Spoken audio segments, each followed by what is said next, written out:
Spain سے ہمارے نمائندے ممتاز منیر سہوترا کی رپورٹ کے مطابق اسپین کے معروف اور سینئر جرنلسٹ ممتاز منیر سہوترا کو جرنلسٹ ایسوسی ایشن آف پاکستان UK رجسٹرڈ کی جانب سے سینٹرل نائب صدر مقرر کر دیا گیا۔ اس تقرری پر CEO ادارہ برائے نفاذ انسانی حقوق امریکہ ڈاکٹر بابر جارج بھٹی نے ممتاز منیر سہوترا اور جرنلسٹ ایسوسی ایشن آف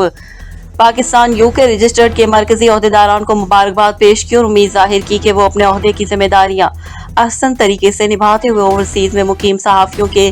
حقوق کے لیے آواز بلند کر کے مثال قائم کریں گے۔ ڈاکٹر بابر جارج بھٹی نے ممتاز منیر سہوترا کو IUDHR امریکہ کی جانب سے اپنے مکمل تعاون کا یقین دلایا اور امید ظاہر کی کہ ممتاز منیر سہوترا جرنلسٹ ایسوسی ایشن آف پاکستان UK رجسٹرڈ کے لیے اپنی ذمہ داریاں احسن طریقے سے سر انجام دیتے ہوئے دنیا بھر میں مسیحیوں کا نام روشن کریں گے۔ انہوں نے مزید کہا کہ ادارہ برائے نفاذ انسانی حقوق امریکہ ممتاز منیر سہوترا کی مزید کامیابیوں کے لیے نیک تمناؤں کا اظہار کرتا ہے اور ان کے شانہ بشانہ چلنے کا اعادہ کرتا ہے۔